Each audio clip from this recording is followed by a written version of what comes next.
Halo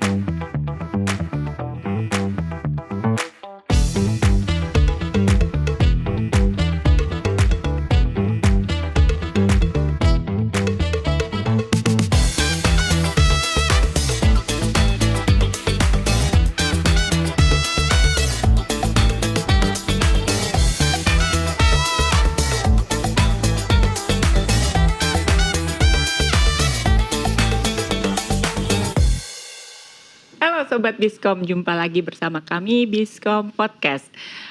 Sebuah tempat ngobrol-ngobrol yang membahas segala perkembangan, update di dunia bisnis, komunikasi bisnis, entrepreneurship, dan leadership.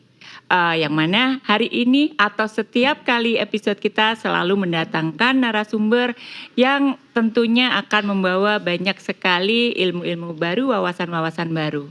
Apa kabar Mas Vicky? Baik Mbak Ketin, gimana kabarnya Mbak Ketin? Baik dong. Pasti sehat selalu dan makin bugar jaya Sehat ya. selalu, iya dong. Kita nih bahas apa nih? Bahas ini? apa? Coba bahas apa ya? Jadi hari ini kita kedatangan tamu dari Titipku dengan Mas ya Henry Suardja sebagai CEO dan co-founder dari Titipku. Nah, Titipku tuh apa ya Mas Vicky? Aku juga kadang-kadang bertanya-tanya apakah titip salam ke Sidoski atau habis kemana nih? Nah, gitu kan. Titip apa nih gitu kan kita ya? panggil aja sih orangnya yang tahu nih si Nah, co-founder dan oke. CEO-nya nih. Silakan Mbak Ketrin. Ya, Mas Henry, selamat datang di Biskom Podcast. Terima kasih sudah hadir bersama kami dengan saya Katrin dan Mas Vicky.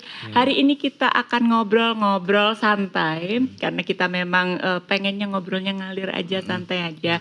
Yang pertama tentang apa sih Titipku? Karena tadi Mas Vicky bilangnya mau titip-titip salam. Nah, Titipku nih apa nih gitu? Apa yang bisa kita tahu untuk Sobat Biskom yang baru pertama kali dengar atau tahu tentang Titipku?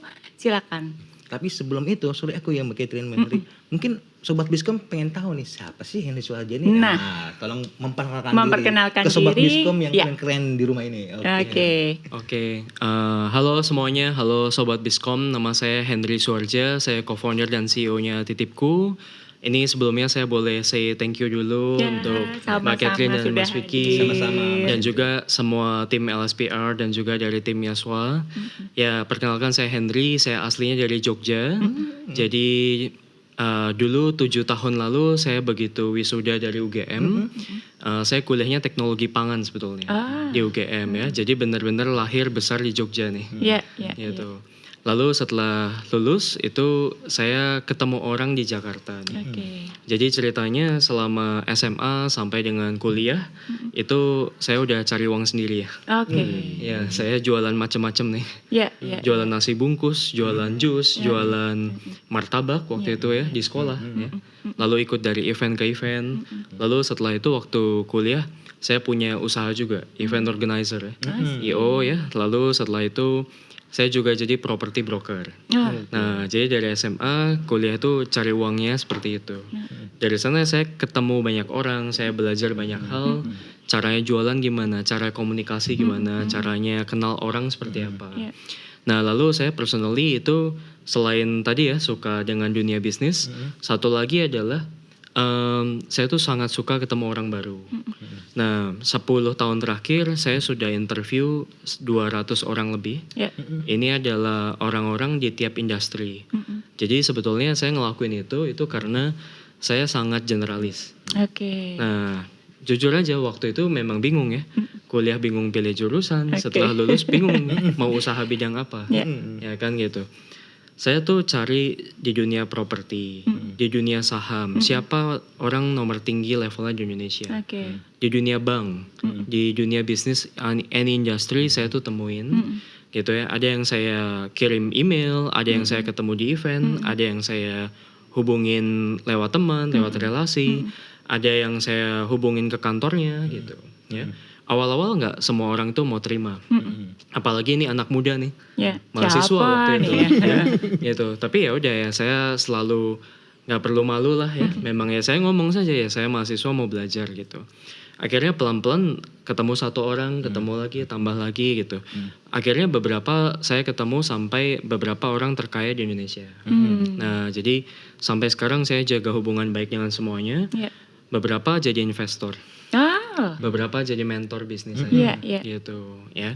Nah jadi itu seperti itu tuh. Jadi suka banget nih belajar dari orang yang jauh lebih senior. Kan mereka usianya 2 kali, 3 kalinya saya, ya gitu.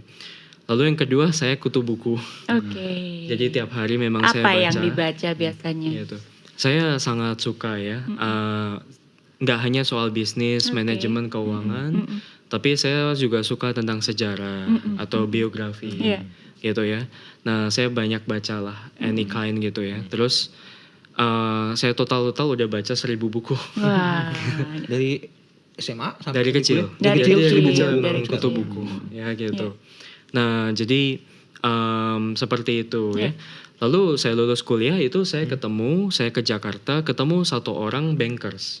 Ini professional bankers, usianya 2 kali saya, 30 tahun lebih di bank. Dulu di Bank BCA 17 tahun, 5 tahun di Bank Danamon, lalu 4 tahun di Bank Sahabat Sampurna. Nah posisi waktu saya ketemu beliau ini posisinya direktur bank gitu. Nah saya ketemu itu nggak ada bawa soal bisnis apapun. Saya murni pengen tahu experience-nya as banker seperti apa nih Pak. Nah bahkan waktu saya ketemu kami nggak tahu kalau sama-sama alumni UGM. Gitu. Jadi benar-benar hanya ketemu, punya nomor, saya minta waktunya gitu ya. Nah jadi saya ketemu, saya interview gitu kan.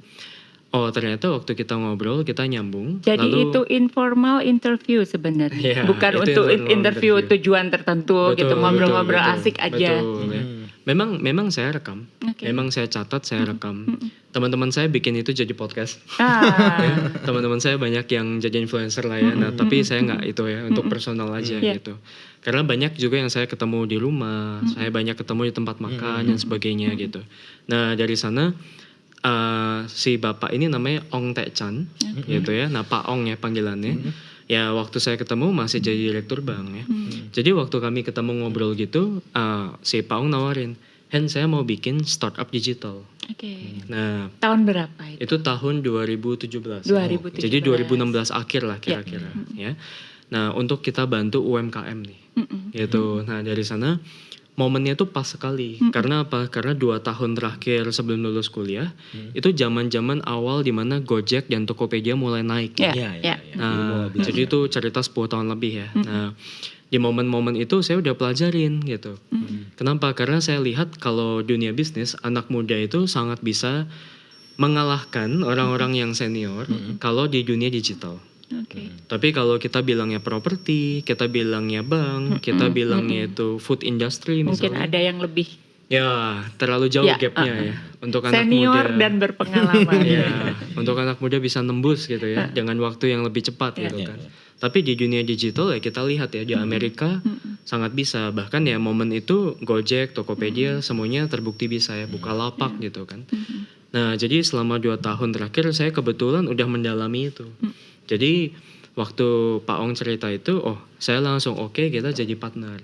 Nah saya pulang langsung ke Jogja, saya kumpulin teman-teman, teman SMP, teman SMA, teman kuliah gitu ya. Saya pilih teman yang saya kenal baik, karakternya baik gitu ya. Saya udah tahu orangnya tanggung jawab dan sebagainya. Yang kedua, saya pilih yang pinter. Jadi saya tuh pilih yang lulusan terbaik gitu. Kenapa? Karena kalau karakternya kita udah tahu, ya kita udah trust. Kerja bareng enak. Aman gitu, ya. aman. Yang kedua, pinter. Kalau dia pinter, dia cari lagi temennya yang pinter juga. Gitu. Jadi dulu ceritanya tim titipku awal, kita mulai dari Jogja. Semuanya orang Jogja. Berapa itu di awal? Di awal kita dari 5 jadi 10 ya gitu. Sampai kita di Jogja itu terakhir itu 20-an orang. Nah jadi itu 2017 sampai 2020 tuh.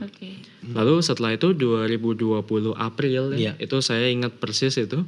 Saya hanya ada meeting di Jakarta. Besok pagi udah nggak bisa pulang. Pandemi. Kejebak lockdown. Ya kan udah nggak bisa. Total udah nggak bisa. Jalan darat juga nggak bisa. Mau coba pesawat, mobil, kereta nggak ada ya. Masa jalan kaki. Susah banget. Gitu. Jadi momen-momennya seperti itu. Jadi kita udah jalan dulu 2-3 tahun Jogja. Ya. Nah dulu itu modelnya titipku nggak seperti sekarang. Jadi dulu itu model awalnya titipku kita kan mendigitalkan UMKM. Tapi UMKM ini itu yang nggak bisa masuk, yang kurang cocok kalau masuk kayak Tokopedia atau Bukalapak atau bahkan Gojek gitu. Atau Shopee waktu itu ya. Nah, jadi UKM yang kami bantu itu UKM kaki lima pinggir jalan. Atau yang usaha kerajinan di desa. Atau usaha di pasar atau misalnya usaha fashion ya gitu. Nah, ini mereka ini yang benar-benar ultra mikro ya. Nah, jadi memang di bawah mereka kesulitan gitu kan. Nah, sementara seperti itu di Jogja banyak gitu. Waktu itu 2 tahunan pertama titipku itu langsung nasional. Kami Aceh sampai Papua dibantu 40.000 anak-anak muda waktu itu. Jadi usersnya kami itu 40.000 anak-anak muda. Itu users atau sebangsa kayak mediator, mitra atau apa? Mereka itu pengguna mereka itu aktif, mereka itu pengen dapat income dan mereka itu pengen bantu UKM masuk online ke platformnya digital gitu ya. Nah, waktu itu dalam waktu kurang dari setahun aja kami dapat 100.000 UKM. Wah, dari Aceh sampai Papua. Nah, tapi gimana cara screening dan carinya? Itu dia. Jadi problemnya itu mulai muncul, screeningnya bisa, tapi problemnya mulai muncul setelah kita lihat transaksi. Nah, transaksinya nggak bagus, gitu kan? Kami akhirnya sadar ini nationwide nih, Aceh sampai Papua. Usernya kami komplain gini, pembeli-pembeli banyak yang mau beli, tapi mereka komplainnya gini, saya kan di Jogja, masa saya beli UKM dari Papua, ongkos kirimnya terlalu mahal, produknya juga UKM aja kan, gitu. Nah, ini satu. Yang kedua, kami belajar itu terlalu beraneka ragam produk, itu handlingnya sangat beragam nih. Kuliner, fashion, kerajinan, ini beda jauh loh. Pedagang pasar nih semuanya ini. Nah, akhirnya 2019 itu kami beruntungnya tepat sebelum pandemi ya. Itu. Nah, sebelum saya kejebak di Jakarta tadi ya, itu kita ubah modelnya.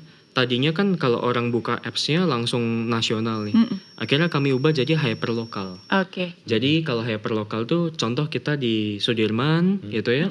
Ya keluarnya hanya UKM radius 5 km. Berarti 5 km yang terdekat dari kita. Jadi itu namanya hyperlokal. Nah, itu lebih make sense ya. Jadi penggunanya kami ya lebih maksimal. Betul. Juga. Mereka langsung seneng nih. Oh, kalau gitu saya bisa belanja ya kan. Nah, tapi kita juga belajar nih, wah kita sendiri yang pusing nih. Fashion ini semua beda jauh nih. Akhirnya apa? Akhirnya kita lihat di data, kita lihat peta gitu.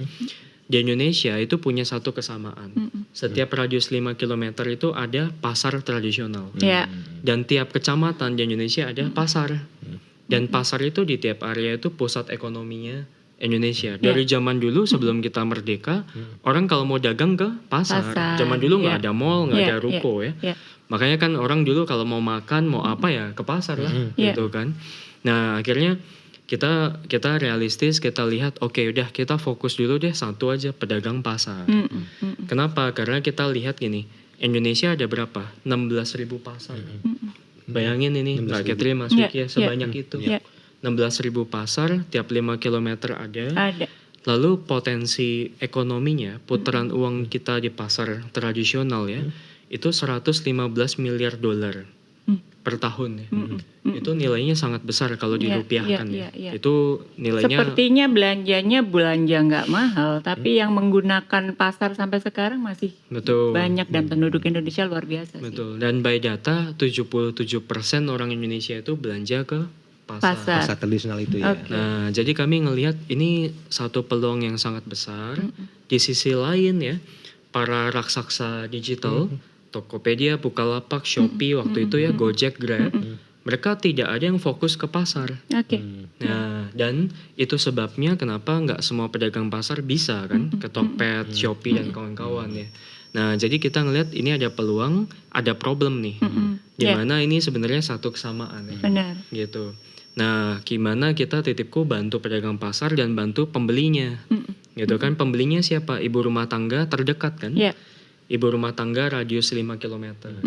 Nah, jadi momen-momen tepat sebelum pandemi, kami udah jalan di Jogja, itu pasar-pasar di Jogja.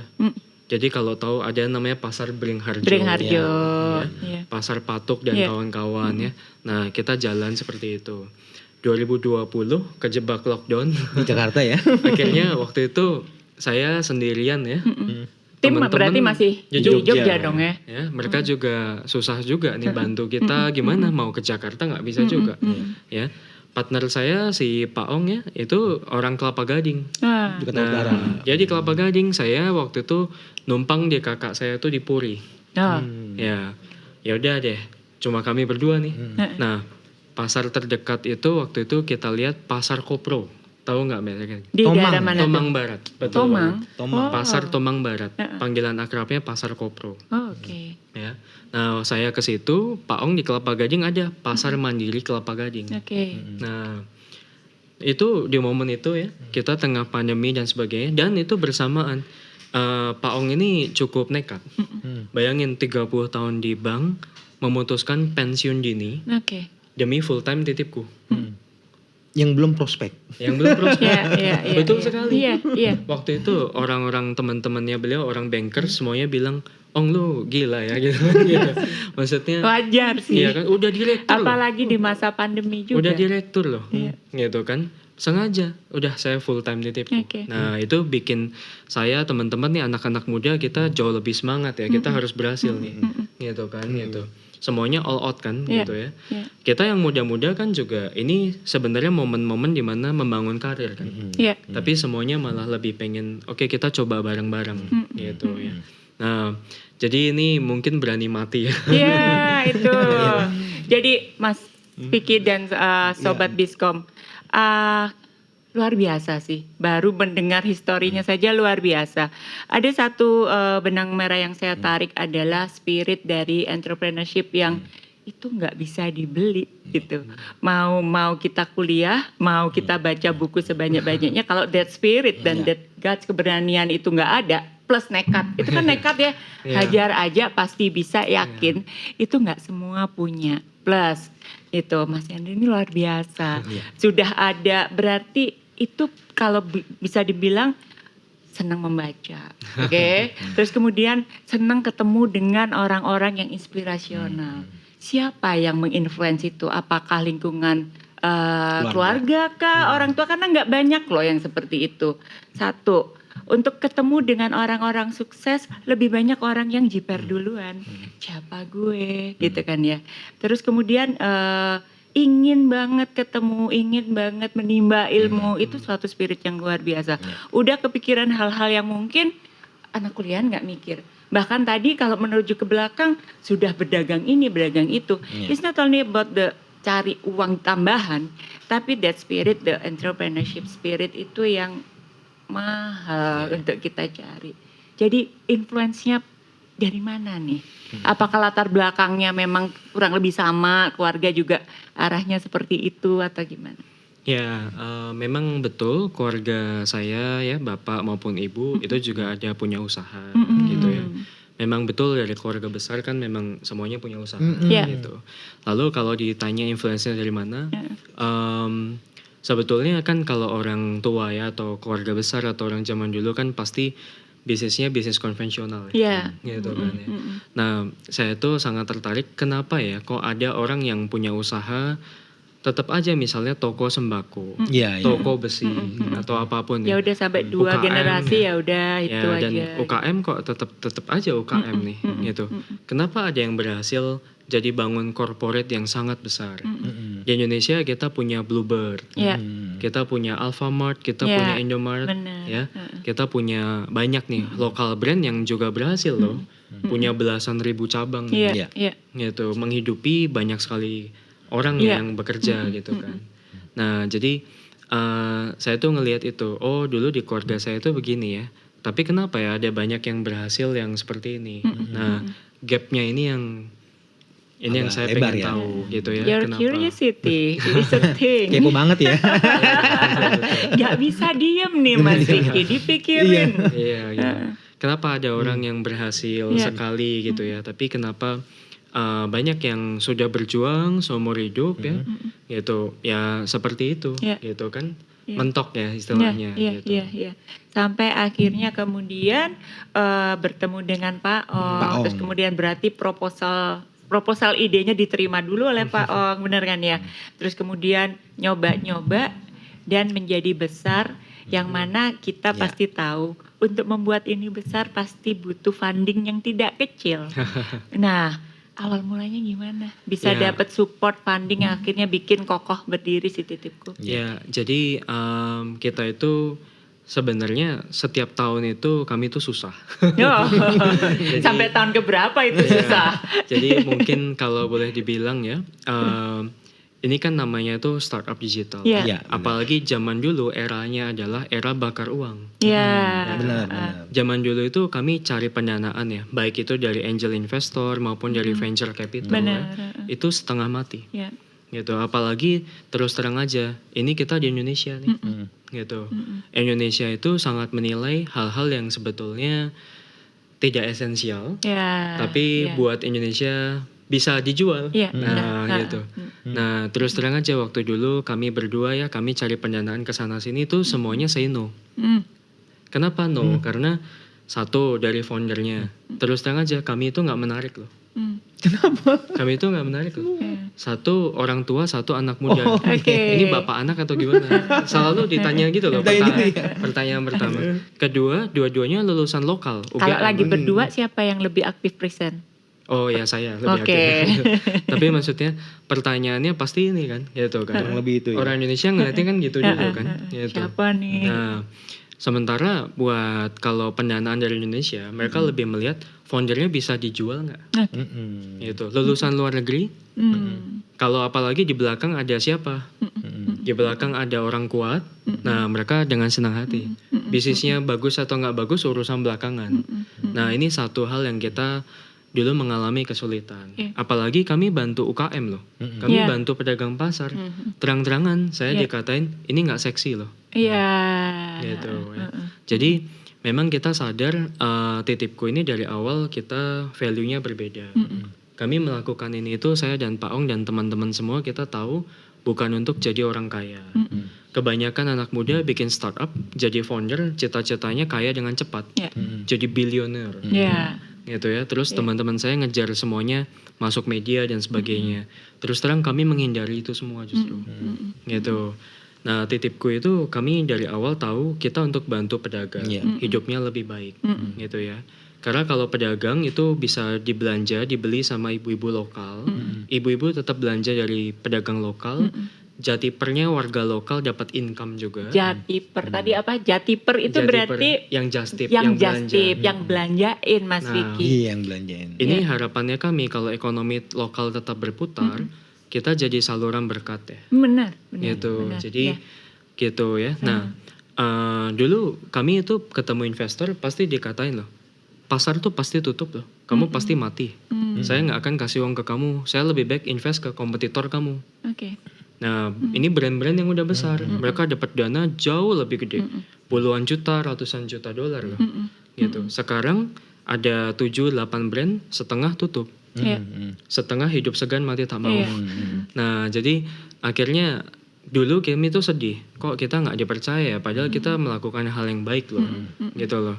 Tapi sekarang setelah ngelewatin 7 tahun, hampir 8 tahun ya, kita malah terus terang kami jauh lebih happy. Karena kami membuktikan bahwa benar kita milih bantu pedagang pasar itu udah paling benar. Yeah. Mereka punya inventory, punya warehouse, mereka bangun gudang sendiri. Tapi itu sangat costly. Ya. Biayanya sangat besar. Ya, karyawannya untuk ngurusin sayuran apa 2.000 orang tuh. Untuk sortir Wah, segala itu macam nggak ya. mungkin Ya. gitu kan. Itu sangat-sangat tidak ideal. Ya. Zaman dulu kompetitor berpikirnya from farm to table. Berpikirnya apa? Dari petani langsung ke pembeli Ya. gitu kan, kita di tengah, yang lain bubar aja. Nah, padahal kita di pasar kami tahu supply chain di Indonesia itu nggak mungkin.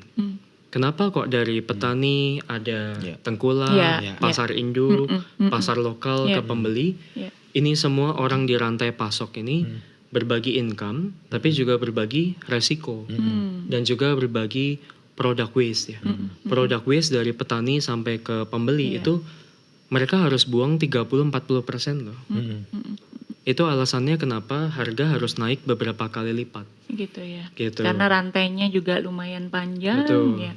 Nah, jadi kalau tadi sangkut pautnya pendanaan ya, kita tuh namanya titipku PT Terang Bagi Bangsa. Oke. PT Terang Bagi Bangsa. PT Terang Bagi Bangsa. Jadi memang kita dari awal berpikirnya gimana kita bisa bantu Yeah, mereka. yeah, yeah, Itu yang kami utamakan. Jadi stylenya kami sebagai startup itu nggak pernah jor-joran. Yang lainnya kan bakar uang ya. Yeah. Marketing gila-gilaan, apa diskon, cashback, apa-apa gini. Nah, bisnisnya rugi.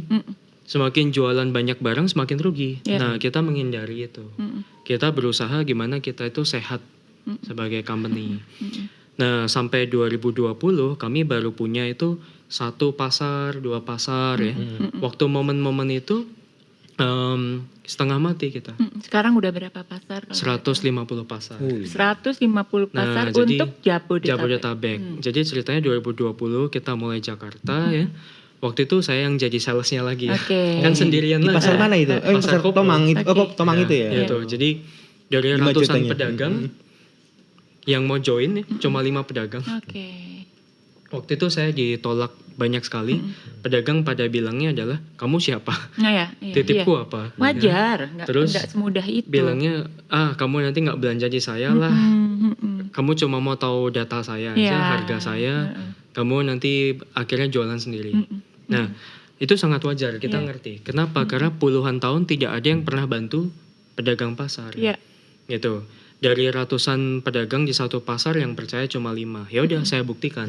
Setiap pagi jam 5 pagi saya standby di pasar. Oke. Ya, saya standby, mereka semua pedagang lihat. Mas Henry Waktu sendiri itu nih saya standby. sendiri. Oh. Waktu itu di tengah pandemi masih ada pembeli yang ke pasar. Hidup dan mati kan ya. Ya. Saya bagi brosur. Lalu di daerah Tanjung Duren, saya bagi brosur ke perumahan, ke apartemen sekitar situ, ya. Nah, setiap jam 5 pagi itu pedagang pasar lihat, ini bocah muncul terus. gitu ya. Gitu kan. Itu 2020 berarti ya? 2020. Berarti setelah lockdown ya? Itu lockdown ya. Itu Masih lockdown. Iya, Lockdown. iya, Oke. Nah, kan pedagang pasar waktu itu sangat kasihan loh. Iya. Mereka tiap hari bawa barang loh. Kan mereka harus hidup kan, dagang Iya, kan. iya. Gak ada yang mau bantu. Sementara di momen itu online grocery semuanya gencar loh. Ya, ya. Promosi gila-gilaan, kirim ke rumah gitu kan, kayak gitu. Gak ada yang bantu mereka. Nah, tapi waktu itu saya buktiin ya udah 5 pedagang, saya harus bantu mereka jualan. Saya belanja kirim ke pembeli. Nah, waktu itu pun masih setengah saya bantu pakai nomor WA saya. Oke. Nomor WA yang saya sama Iya, Mas iya. WA. Iya. Ini Gitu. Jadi legend nih nomor WA ini. iya, jadi sangat-sangat ekstrovert Iya, ya, iya. garis miring nggak punya malu, ya, tebal muka gitu Iya, ya. iya. Jadi waktu itu saya cetak brosur, Iya. saya tempel di semua pedagang itu nomor WA saya. Nah, jadi makanya saya ngelayanin 100 pembeli pertama. Oke. Di pasar Gitu. Kopro itu ya? Pasar Kopro. Saya ngerasakan, oh jadi Jatiper gini ya rasanya ya. Oh berarti Mas Henry jadi Jadi number one ya? Number one. Iya kan? So founder, Founder, Jatiper. Ya, jadi saya ngerasain betul ngomong sama pedagang gimana, ngomong sama pembeli gimana, jadi Jatiper nih gimana, gitu kan. Nah, dan kita tahu loh pedagang pasar itu kan UKM. Iya. Nah, UKM pedagang pasar itu nggak bisa. Kita misalnya pasang baliho atau iklan besar-besaran, itu nggak kena di hati mereka. Iya. Tapi memang saya kalau ke pasar harus mau ngobrol sama satu persatu Iya, ini iya. bisa 1-2 jam. Iya, pendekatannya berarti personal ya. Pendekatannya personal. Nah, setelah mereka lihat, oh ini bocah tiap hari datang. Nah, lama-lama kan cuma pertama 5 pedagang. Lama-lama tetangganya iri. Iya. Saya dibantu dong. Oh. Akhirnya dari mulut ke mulut satu pasar join ke kami. Oke. Ratusan pedagangnya itu success story pasar pertama. Oke. Nah, jadi dan pasar Indonesia itu unik loh. Itu saudara sepupu, Ya, iya, sepupunya iya, jualan iya. sembako, yang ini ikan, yang ini daging. Ini keluarga besar. Iya. Dan mereka itu hidup puluhan tahun bersama loh. Iya. Jadi artinya apa? Kalau kami berhasil membuktikan satu pasar kami bantu, pasar yang berikut-berikutnya jauh lebih mudah. Ketemu sendiri pola itu. Nah, karena ini kan keluarga juga, antar Iya, pasar juga iya, saudara loh. Iya. Nah, jadi kita satu pasar pelan-pelan jadi 5 pasar. Itu 2020. Oke, Nah, berarti Jatipernya nambah dong, nggak semuanya. Betul, nggak betul. Gempor ya kalau kesana Betul. sini. Tapi sebelum membicarakan lebih lanjut, mungkin Sobat Biskom belum tahu nih Jatiper nih apa nih. Iya. Nah, coba ceritain Iya. dulu Mas Henry. Jadi Jatiper itu tugasnya itu yang kan namanya jasa titip ya. Jasa Namanya titip. titipku ya. Jadi tugasnya belanja, ya. Jadi kalau kita itu ibu-ibu belanja pakai apps Titipku, nanti pedagangnya siapkan barangnya dulu, dapat notifnya. Jatiper yang akan tugasnya pick up, tapi dia harus cek kualitasnya dulu.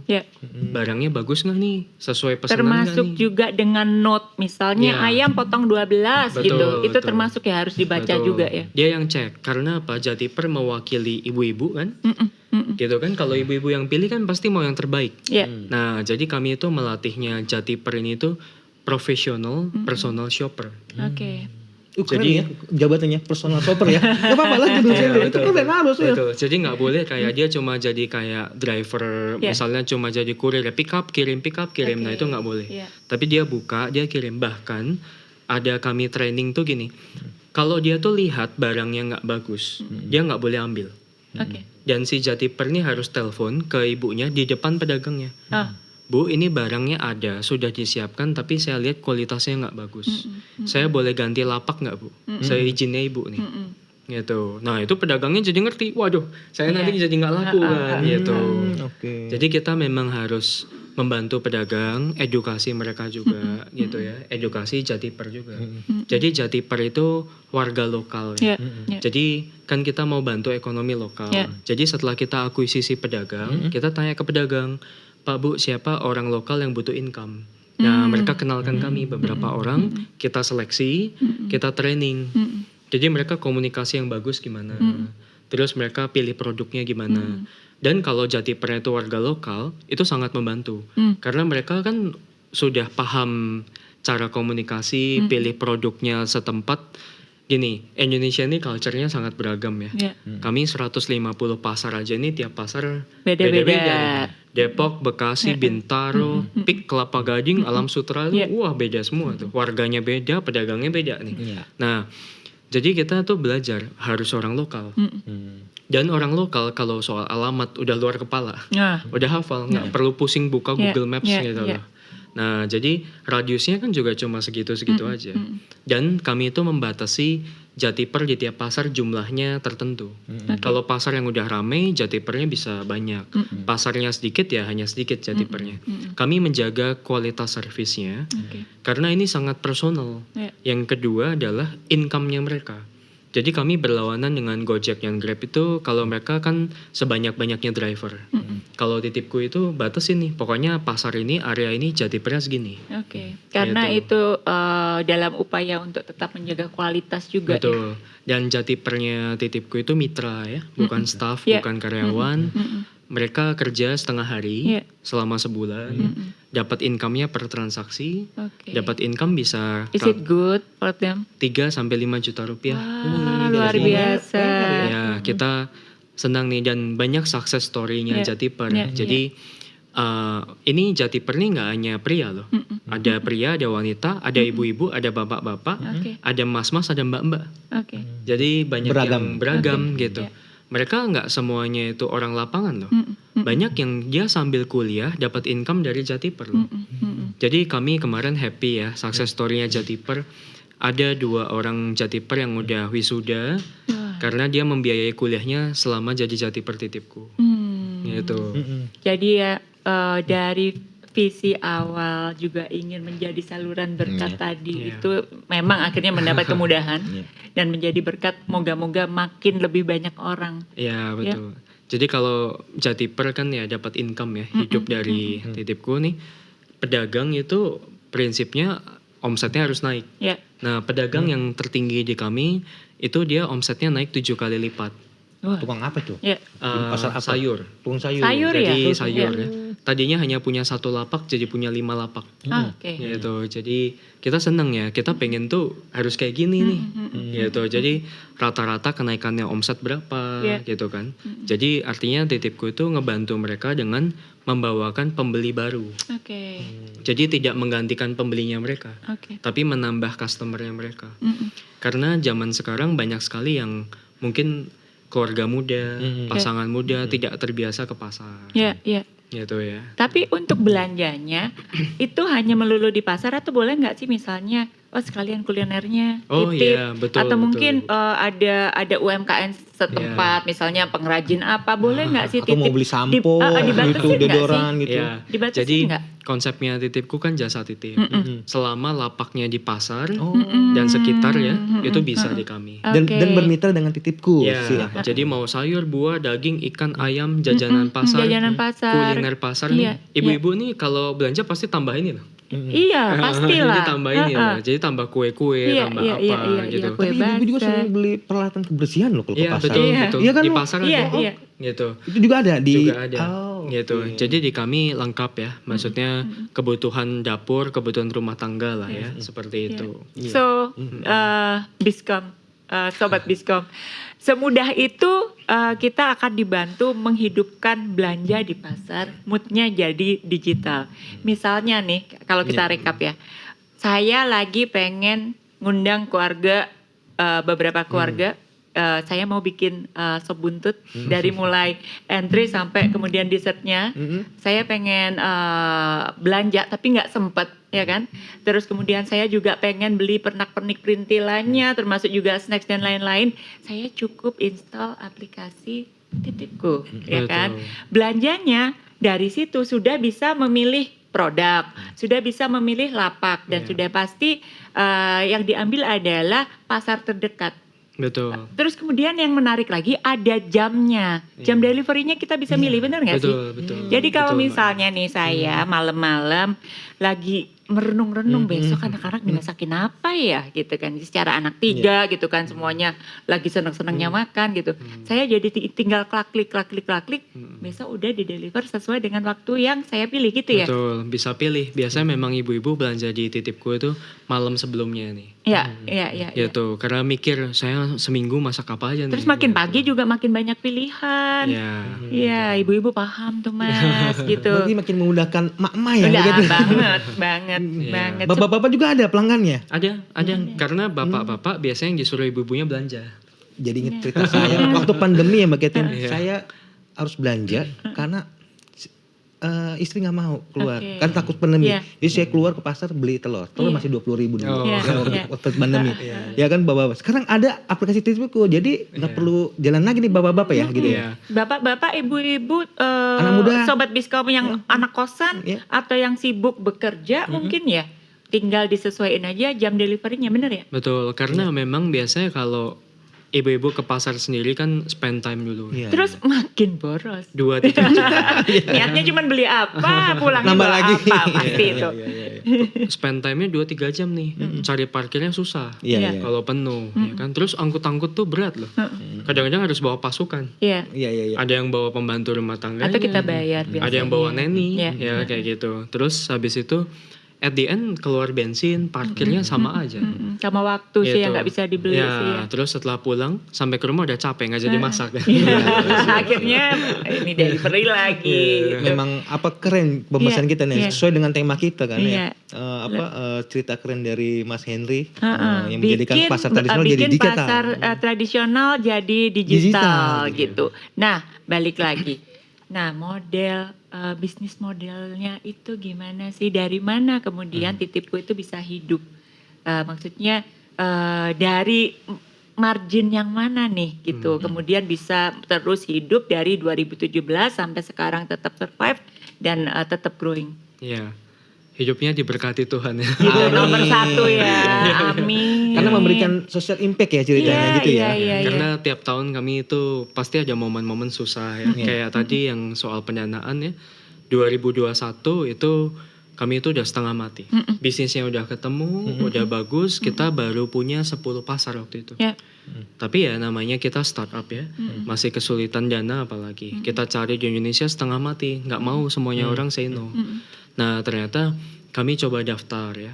Ke Amerika itu ada namanya akselerator startup. Itu namanya, akselerator ya. Iya. Jadi bukan venture capital masuknya bukan ya. ya. Akselerator startup di Amerika namanya Y Combinator. Wah, Combinator. Ini alumninya mereka, jebolannya mereka ini semua startup terbaik di dunia sekarang. Apa tuh contohnya? Airbnb, Wah, ya, yang Dropbox, udah. ya. Ya. Jadi semua startup yang besar di dunia itu alumni mereka. Ya. Lalu yang mungkin yang barusan terkenal sekali yang bikin ChatGPT, Ya. OpenAI. Ya. Nah ini foundernya ChatGPT itu dulu itu partnernya di Y Combinator. Oke, pitchingnya gimana Gitu. tuh? Langsung datang apa bisa Oh, waktu enggak. itu online? Kebetulan kami angkatan pandemi. Oke. Online ya. Gitu. Jadi ceritanya kita tuh daftar dulu ya. Ini pun kita bayangkan tuh kondisi udah wah bulan depan kita tutup. Nah ternyata kami coba daftar ya. Itu pun skeptis. Ya. Gak ada, kita nggak ada PD apa sama sekali nggak ada. Karena ceritanya teman-teman saya daftar 5 kali ditolak 5 kali. Berapa pesaingnya waktu itu? Nah waktu kami daftar 17.000 startup. Di Seluruh 2021 tuh. dunia. Seluruh Gitu. dunia. Karena cita-citanya founder mau masuk. Ya. Nah, teman-teman semuanya coba selalu nggak ini ya dari startup lain susah banget nih. Padahal mereka mungkin kondisinya jauh lebih bagus dari kami nih. Nah, kita coba daftar 1 kali. Diterima, lolos, suruh interview. Interviewnya tengah malam jam 12 malam. Oke. Online hanya 10 menit Ya. sama partner levelnya di situ ya. Besok paginya kami ditelepon diterima. Mas Henry tahu nggak apa yang membuat diterima? Dapat nggak sih kalau gitu? Kita Note-nya. kita tahu ya. Pertama mungkin karena udah cukup jalan ya. Jadi waktu itu kita udah cukup berjalan lah ya. Sudah ada traction ada. Ya, nah itu satu ya. Yang kedua itu waktu itu gini, cara pitchingnya adalah saya tuh lihat di alumninya mereka di US, itu alumni Y Combinator juga ada namanya Instacart. Instacart itu dari Amerika itu jasa titip belanja Yeah. dari supermarket. Oke, mirip. Nah itu alumni mereka 10 tahun yang lalu sebelum kami. Ya. Nah dan mereka di Amerika sudah sangat besar. Jadi tahun lalu pas kebetulan dia baru IPO ya si Oke. Instacart ini, 85% warga Amerika tuh belanja pakai dia loh. Oh, Gitu. Dan nilai profitnya dia 1 tahun net profit ya, bukan omset aja. Net profitnya dia $1 miliar. oke. Jadi maksudnya kalau dari US ngelihatnya mereka udah punya alumni yang modelnya sama, Iya. modelnya mirip Ya. ya dan berhasil, sukses ya. Yang kedua, kami bikin di Indonesia versi lokal. Iya, iya. Karena orang Asia belanja dari pasar. Jadi waktu mereka dari partnernya orang bulenya ngeliat, oh ini make sense. Ya. Karena kamu malah bikin versi lokal. Ya. Gitu. Ya mirip lah. Uber di Amerika kan mobil. Ya. Tapi Gojek dibikin di Indonesia kan motor. Ya. Ojek Ya. motor. Ya. Kalau dibikinnya di Indonesia tuh mobil duluan, mungkin nggak laku. Iya, iya, Iya, iya. Gitu kan orang takut loh masuk Iya, mobil iya, orangnya iya, gitu. iya. Gitu. Jadi 2021 kami itu ya itu kita bilang ditolong lah ya. Iya. Kita ditolong yang di atas, kita diterima ya. Nah, 3 bulan.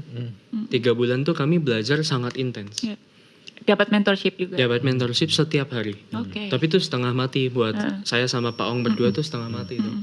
Karena kan jamnya jam Amerika. Iya. Jadi pagi sampai sore kerja, malam meeting, tengah malam kelas. Pagi lagi, kerja lagi. Jadi kayak gini 3 bulan. Nguras energi Wah. fisik ya. Tapi kami happy. Yang ngajarin kami foundernya Airbnb, foundernya Instacart. Jadi Iya. kami tuh tahu cara bisnis yang benar, startup yang benar di Amerika kayak apa. Karena di Indonesia terkenalnya bakar uang kan. Ya. Nah ini nggak bener loh. Yang Amerika bener nggak itu- melakukan itu ya. Amerika itu nggak melakukan itu. Jadi gini, startup itu sebenarnya mendapatkan funding itu bukan untuk dia burning di sini loh, Ya. tapi untuk membangun kapasitas sistemnya.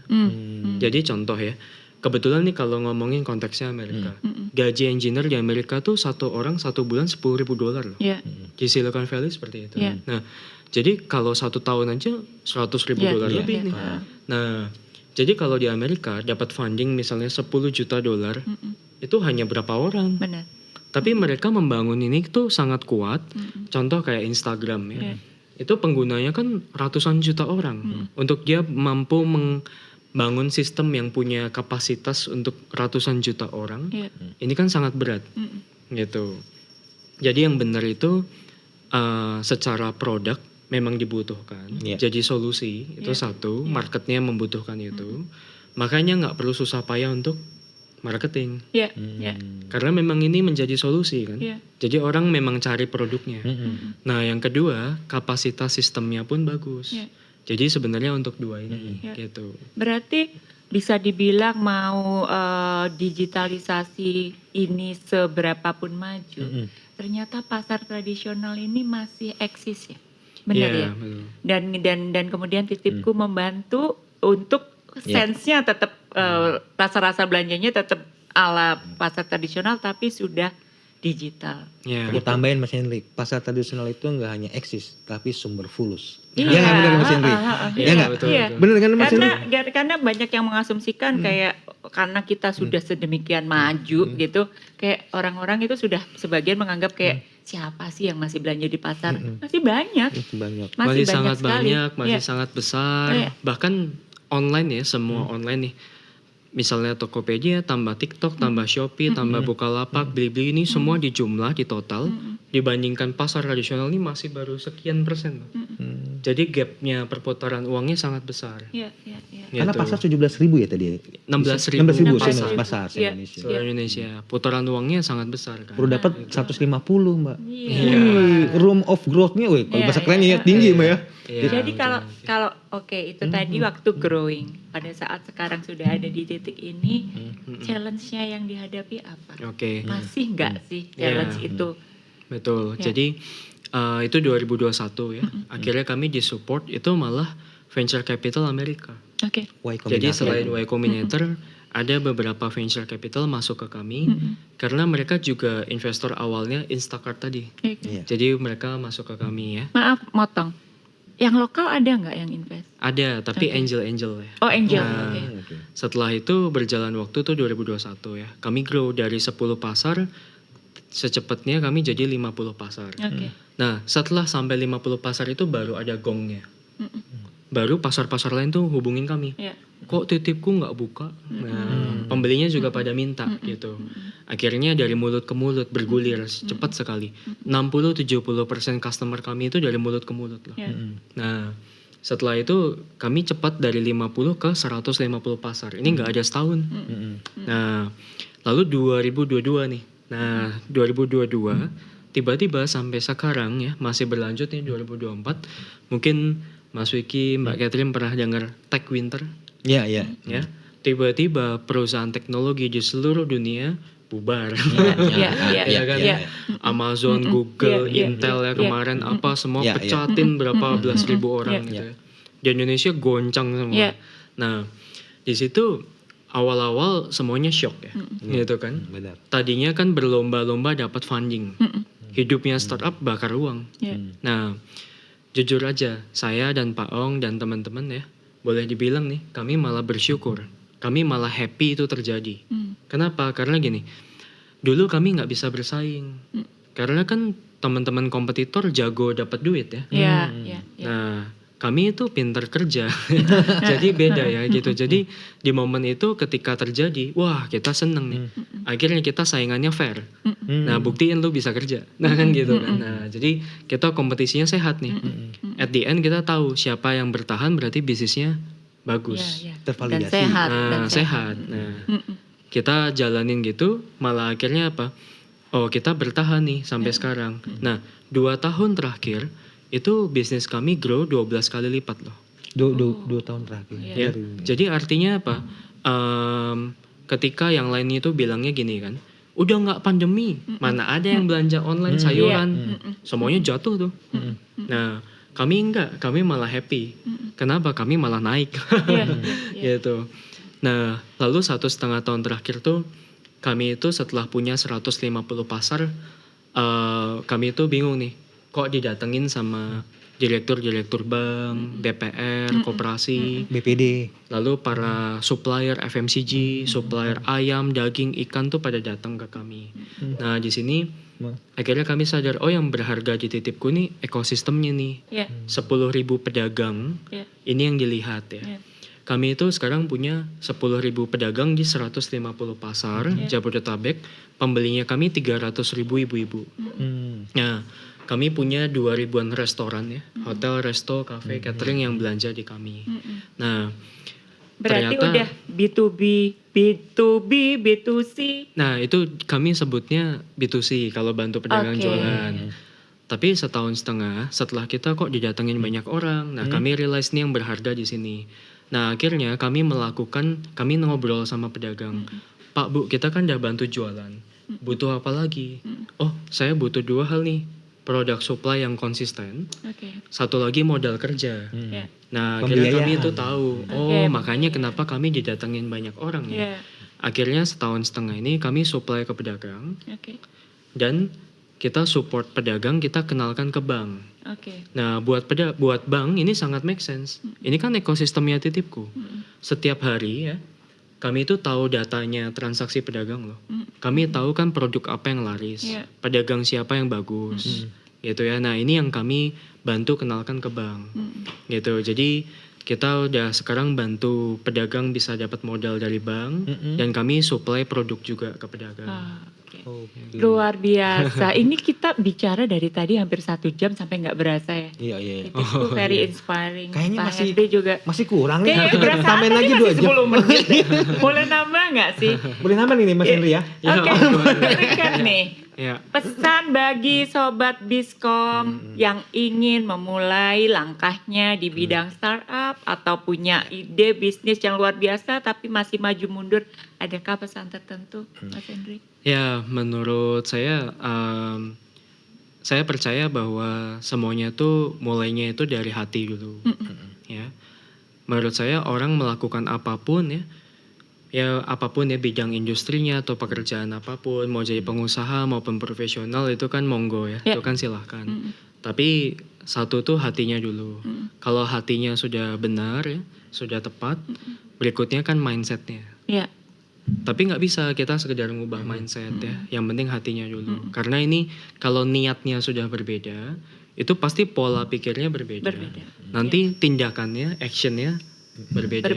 Ya. Kalau dari awal kita pikirnya adalah mau jadi orang kaya, wah mindsetnya kita cari keuntungan sebesar-besarnya. Actionnya kita peras orang. Ya. Kan gitu kan. Nah tapi kalau kita bilangnya kita punya hati mau bantu orang. Ya mindsetnya kita berpikirnya gini, saya dengan teman-teman Titipku semuanya mikirnya setiap hari bagaimana kita bantu pedagang hidupnya lebih baik. Ya. Dan para jatiper ya. Nah ini mindsetnya nih. Nah jadi kita mikirnya oke, actionnya kita apalagi ya yang kita bisa bantu mereka. Luar biasa. Jadi kembali lagi semuanya bermula dari hati. Mulailah dengan hati dan niat yang benar. Luar biasa episode kali ini bersama Titipku dan Pak Henry. Terima kasih sekali lagi Terima kasih untuk banyak, waktunya. Mbak Catherine, Mas Vicky. Terima Ya, kasih banyak. Dengan berat hati kami tutup untuk pertemuan kali ini. Saya Katrini Nati Sarasia didampingi dengan Saya Vicky Rahman, redaktur sua.co.id, bagian dari Sua Media Group. sampai Mengucapkan jumpa terima di kasih. episode Sampai jumpa. selanjutnya. Sampai jumpa.